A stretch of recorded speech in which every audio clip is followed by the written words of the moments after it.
Um, I got into performance quite a while ago. I remember talking to Fetlo recently about this, actually, so it's going to be Groundhog Day for you.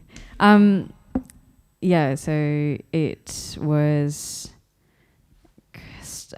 like in terms of Western music, or I don't know how to call it, contemporary music, stuff that I feel like I'm able to share with the immediate community that's wider than, say, my family or extended family and diaspora community. I'm English speaking, so also that comes into it too. So when I want to express, that is usually the language I'll sing in. So that sort of music, and being a vocalist predominantly, that's like the singing part and the words part used to be really important for me. That kind of singing, sorry to be so particular about that, but I think that's also part of my exploration, is that like music's not just for expression, commerce, for an industry, for, you know, tourism. It's like, it's also a devotional practice for me. It's also a way to technology for for acquiring self-knowledge, and for auditing yourself, for changing yourself, for also just being with yourself, being with community, being with nature as well. So long answer to the question. My sort of performance-based work or play started maybe 2011, bit before that, and I started off in recording, so doing like mixtapes. We were really big at that time, so you'd get a track, rip it off someone else. I don't know why we did this, but we just grab a track and then sing on top of it, or like rap on it or whatever, and put it out there. And, you know, I think Weekend got big that way. And then I started composing my own music, but it seemed so important for me to have some sort of acoustic element to it beyond the voice. For some reason, there's this like strange thing about whether the voice is enough as an instrument. I'm not sure if you experienced that, but it seemed like that in my mind for a long time. And so I felt like the pressure to also learn an instrument. I learned guitar. I do really enjoy guitar. Could not get into keys for the life of me. But then eventually I was like, then like played guitar and sang with just those two things, and like a few other acoustic instruments. But something, obviously, like my sort of where I came from and into music needed to come back into live music again. So there's this like interplay all the time between electronic music for me, sampler stuff, and like synthesizer, or like, you know, analog stuff, as well as like composing or playing with people or playing an instrument again. And singing's, I guess, like, yeah, the one that feels really easy for me. But then electronic music, like the SP404, as you can see here. I remember doing an SP gig. I think, you know, Snacks with Yo booked me for this library gig, and that's when I got into the SP404, and I don't know how long ago that was, maybe 7 years or 6 years ago, maybe less. It'd be really cool to maybe go through the individual elements of your setup, and maybe talk a little bit about how you kind of go from like kind of composing, and then how that moves into performance, or if they're kind of part of the same thing. Yeah. Yeah. Yeah, I think that's that's a really nice question to address, because I think that would be really useful to you guys probably. When I'm composing, I sometimes have a little tune in my head, and I'll sing it into a phone, or maybe it's like jamming on the DAW and or exploring like a sort of effect or something like auto-tune or a reverb of some kind, and then it inspires something. That's sometimes how I make music. Sometimes it's another way. And if there's elements of that requires something else, then I might come to a synthesizer. But then things that I can't really bring out into that world, I have a sampler for, which is this SP404, which does most of that work.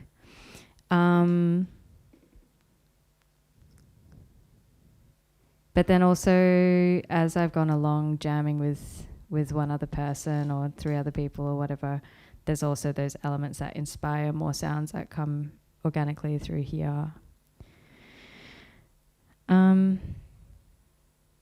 Yeah, so mixers a really big one for me as well. I use this mixer here. It's a 10-channel mixer. It also has the ability to send input out to effects unit. If I could, I would have multiple sends, so it mimics something like the computer. So you have like multiple buses and being able to do that. So like, that would be really exciting. Having one's great, and just picking one effects unit has really satisfied me doing, like when I do live stuff.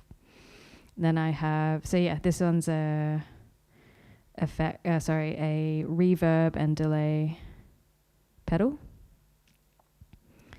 Then I have a Korg bass, Volca bass.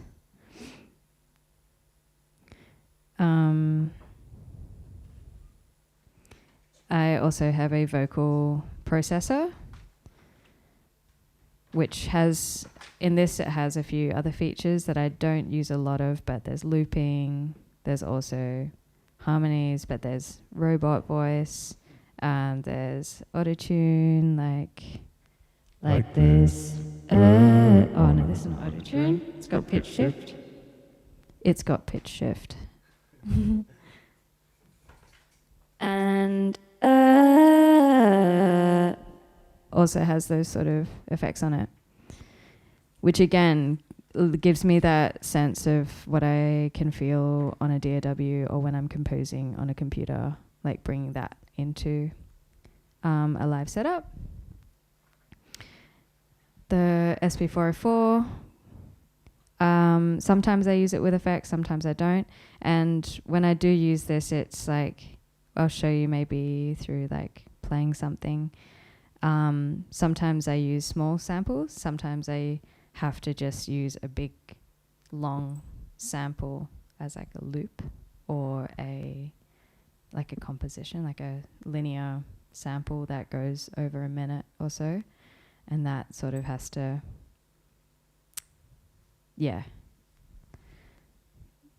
as like a compromise. And then this one's the mini log, which I use mainly sometimes for bass sounds, but also for other more like richer, fuller sounds in my compositional work.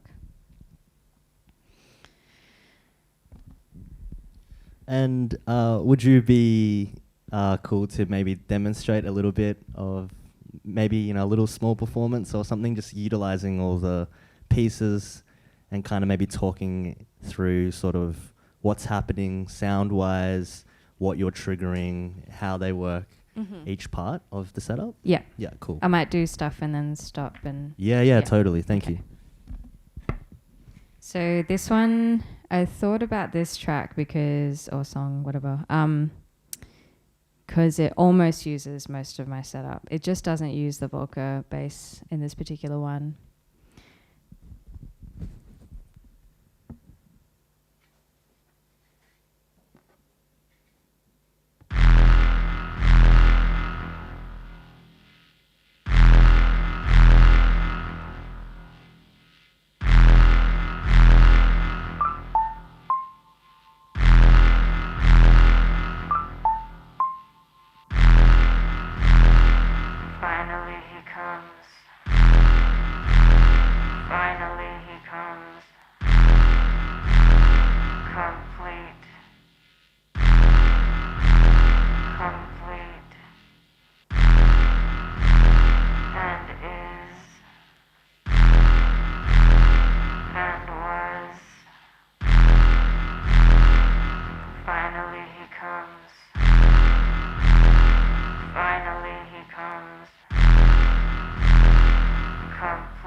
So,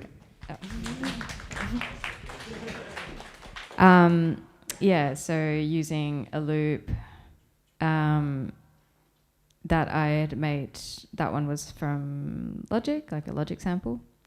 And then having that sound was actually something that I would get somebody else to play usually if I'm playing with a duo.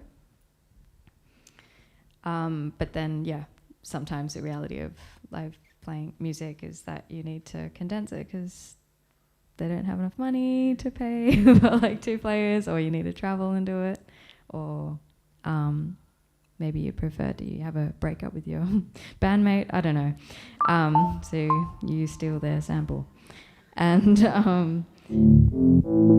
one, I really love the interplay of this, and I think this is a really good example of how the whole process inspires a composition and inspires like the feeling on stage as well of just always being like a little bit like, oh, I'm allowed to lose my beat and come back in certain parts and link up, and taking the audience on this really watery journey. It inspired the lyrics to also just like kind of water through as well. So it was really that like timing kind of been like it's like trying to get it to match this was almost impossible. And then I also then just enjoyed having it sort of being a bit slow and then starting to dance with that a little bit in terms of like when I have a beat later on in this composition. So it's just like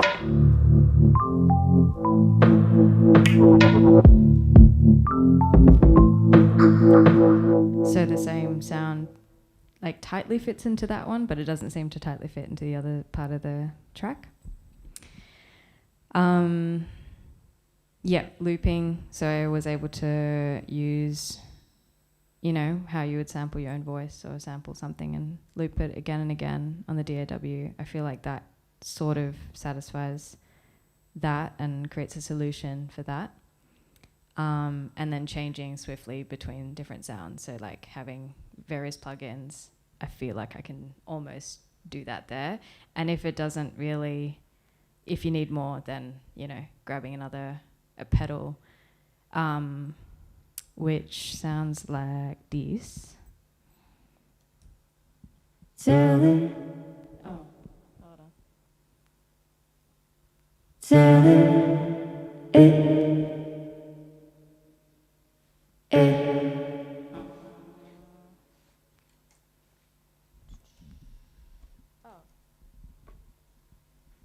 Sorry, my pedal has actually now changed to reverb again, so sorry. It's kind of temperamental, this one. Anyway, trust me, there's nice reverbs and delay in that. So just, have I got it as well? Okay. This essentially is like an effects unit that you have set up on a send coming out of the mixer. Yeah. So you can choose the channels, so that could be the microphone, it could be the 404, because they're all in different channels, is that right? Yeah. And then send that signal to this, and that will just add the effect to it. Yes. Yeah, cool. Yeah. So it's really similar to like in Ableton, like you've got the send and return channels at the end. It's like reverb and delay as default. Kind of the same concept, I guess. Like, Yeah. yeah. Yeah. Do you mind if we just put our hand up with questions? Yeah, anytime. Yeah. If there's anything. So far? I do. Okay. So just to be clear, or just just want to know, you started with the radio kind of bandpass voice, and you looped that on the vocal processor. Yep. And then the doubling effect to the vocal effect later on, was that also through the Boss Yeah, purely vocal through that. processor? Yeah. Okay, so you switch with the dial between those two. Yeah. Effects. Yeah. Cool. Yeah. Okay. Yeah, so that can layer a little bit in that sense. And I haven't really tried it beyond 2 sounds, but I'm sure you could just keep layering on different vocal sounds. Again, this is also, it's a vocal processor, but you know, it's an example of what you could do if you wanted to input like another instrument into there as well. If you had a similar sort of pedal, yeah, you can then layer on and try that and see what happens as well as like, yeah, kind of cool. harmonizing. Mm-hmm. Within this as well, it's I don't know, like it's great. Yeah, it's a really good pedal. It's really deep as well. Like there's so much within this, things that you'd use like compression, bit of dynamics, which I don't exactly know how to translate that into like DAW terms, but also, yeah, if you're auto tuning and stuff, there's like the ability to tune it to a particular key, and I think also to some degree scales when it comes to like harmonizing as well. So yeah, very versatile thing. I can add something there. So last week we were Yes. talking about, we all created an effects rack in Ableton, and I think seeing you with all your hardware gear is really interesting, even in this, performing with Ableton series, because it's always good to make that conscious choice of what am I gonna choose for which function. And we talked about latency, and I think a lot of those effects in the vocal processor, like the octave, the doubling, the octave below the vocals and stuff like that, a lot of the software plugins would add much more latency than this effects unit.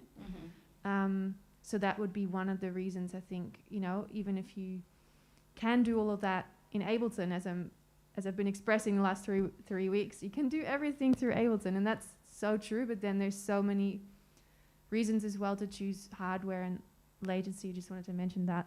Yeah, totally. I do flip between computer and hardware as well, so I'm not sure why I keep getting gravitated towards this. That's a really cool point of like talking about gravitating between the DAW and then this setup.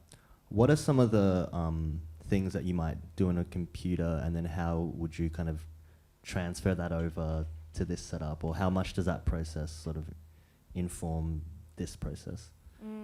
Quite a bit. There's some tracks I do where it would be made in this setup and then I go back. But normally I'll be making and creating alone. So having a DAW to stack things, to give a sense of like space, or work out what kind of hardware I want to buy as well. Like maybe that could be trying out a few things and be like, okay, I need to go get something that can pitch my voice down. I need to go get something that's got like fat bass, that's, or whatever. So that's been really instrumental to this setup. And actually some sounds, especially because I use synthesizers, some of the sounds also cross over. So if I'm making something and I think the flow of using a DAW and like maybe just the default sounds, just to quickly drop an idea, or otherwise also having a few plugins that I've just downloaded or something and flowing in that way, it's really fortunate and magical sometimes when you notice that this synth, because it's kind of it's pretty broad, this one. Sometimes it will have a similar sound, and it's nice. I don't know if you get this feeling, but I do. I always like jot down tracks, or like so ideas and notes with like just any sound I can get that's like remotely similar to my brain, like what it's thinking. And then I'm like, get this like weird nervousness that like someone's like, I know that sound, it's a default like Logic da da da da da sound. And and then when I find it here, I'm like, okay, I can do it here, and then it's got like a bit more character, and I can pull it back into the computer. No like nerd's gonna judge me, but it's so stupid though, because I also, this one, oh sorry, that's straight off Logic. So I'm also fighting, you know, back. Be like, it's okay to be chill, like be simple and yeah, use what they've given you. They're really good sounds. Yeah, I think like the interesting thing around the preset thing is that like people spend a long time designing those presets, and they're designed to be made to use music, but it's this weird attitude where it's like, oh, I can't use that. Like, you know, like, but the people who made it for us to use. And if you look back at like a lot of really great 2000s rap music and R&B music, they're all using like Korg Trident keyboards and like these early workstations, and they're all default. Like all of the like big Neptune songs are just like default, you know, harp sound or something. You know, it's not like these producers are like, I built my sound from scratch. Like that's cool, not to disrespect that, but it's a sensibility thing, you know, and it's about using it in the right context. And I think it's like, we shouldn't feel like we can't use the stock preset things, or that you have to build everything from scratch, because at the end of the day, it's like an emotional thing, you know, and that sound in the context that you're giving it is like its own experience, separate from going through a bunch of presets, you know, on Logic. Yeah. But I totally understand. I think I went through like a really similar thing. And I think everyone kind of does around like original authorship of sound, and this sort of like idea of like, I have to have done everything, but everything's kind of made for us, you know? Yeah. I don't know what I'm going with that, but No, totally. And I think it's also, there's a part, I don't know, on the other side kind of from this same topic, maybe it's also a question you have, like, have I tried enough to make something that's me, or something like that? So the sounds become so important to like your story or your identity, and you're like, is this really the best I can do? And I don't know if that dialogue comes in your mind as well, but like, we've all been there.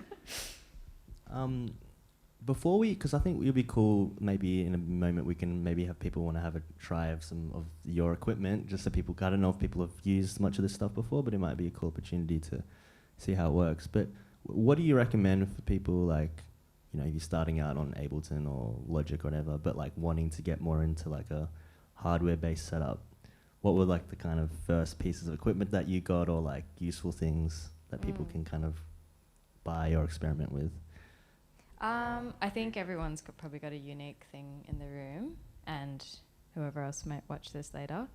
So I think that question really differs. Like I'd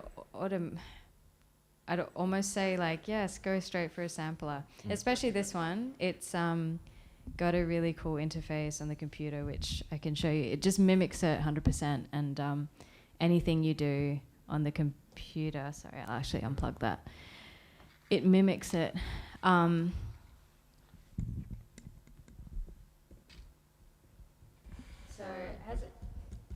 has anyone seen the SP404 interface?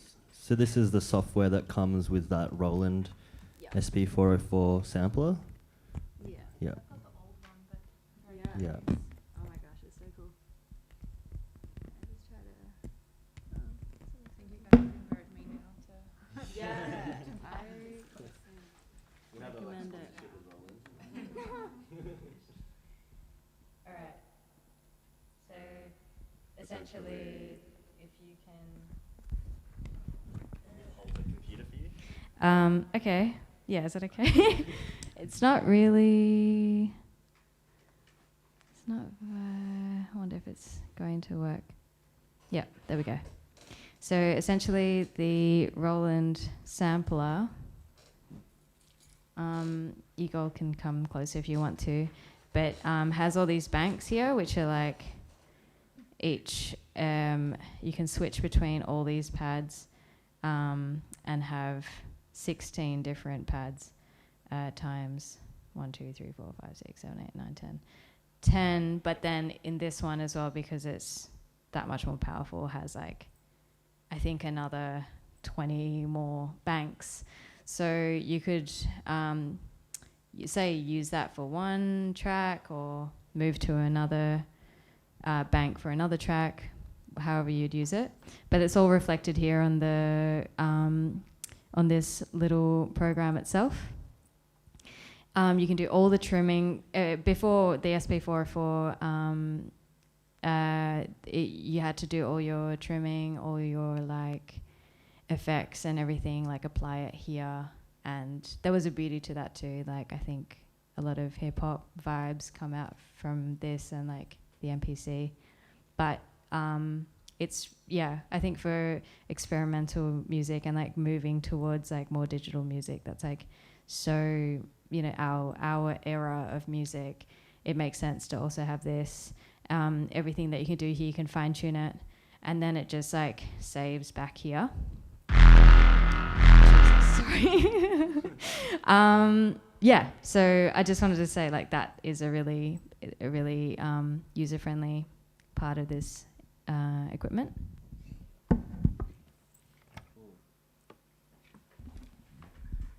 All right, well, maybe I'll stop recording so then we have that part down. And then if people want to, yeah, if Aarti, you feel cool to show people a bit of the setup and like the different parts of it, people can kind of have a little play. Yeah, for and sure. running into here. So it's all running into the mixer. There's lots of different elements and yeah.